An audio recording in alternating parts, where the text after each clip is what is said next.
Niiji Sobriety Chat, and welcome back to Niiji Sobriety Chat. So I just learned a new term today. I'm not any kind of professional, so I just kind of learn things on the fly. But pink cloud syndrome.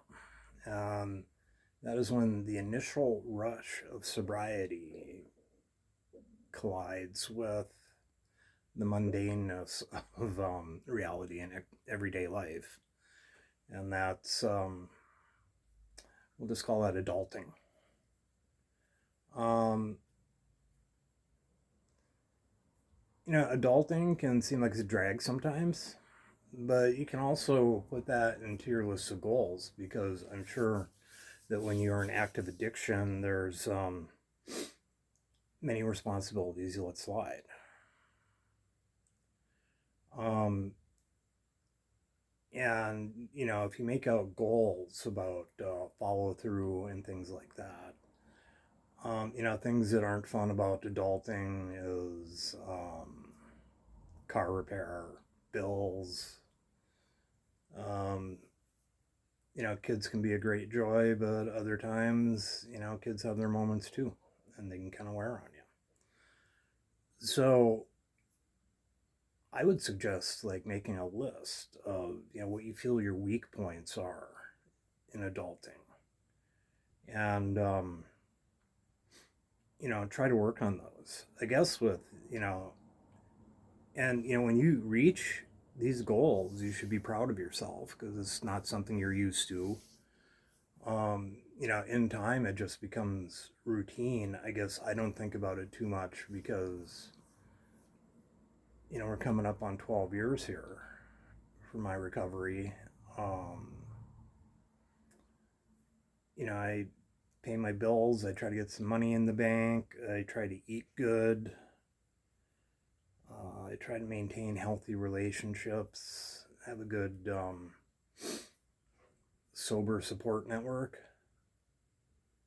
And and it's refreshing, even though it seems like a drag, that after you're able to accomplish all of these things, you're going to feel good about yourself, and it's going to help build your self-esteem. Your loved ones, your kids are going to notice that you're taking care of business. Yeah, and some of these goals, if you want to expand your goals, what do you want to do? Do you want to work? Do you want to go to school? I have lots of friends in recovery that have chosen school. Myself, I feel, for the better part of my addiction, that I had, you know, for the most part, wasted my life because that was my only focus was staying intoxicated. And yeah, it was pretty high functioning. I always managed to keep employment, um, figure out some way to keep a roof over my head. When I ended up in Duluth here, I'd kind of like sat down and reevaluated my life and kind of saw what brought me here. And a lot of that was letting other people have control of my life and trusting the wrong people. When it comes right down to it, unless you got some kind of significant partner you're going to be with for the rest of your life, you're the only person that you can count on. And I experienced this too with addiction. At a certain point, parents aren't going to care to help you out anymore because they don't like seeing you this way, and they know that they're just enabling you. And these are things that you need to take into account. And like I said, make a list. Make a list of everything that you didn't like about you, how you were handling your life while you were in addiction, and then make new priorities and try to follow it. I mean, don't be making pie in the sky kind of expectations about where you want to be at, you can just do that baby steps. You know, for me, it was just keeping a roof over my head. Then a couple of years down the road, it was getting my license back. And then it was getting a vehicle. And then when I had the new vehicle, I could get a better job. And yeah, and even like the things with the vehicle, don't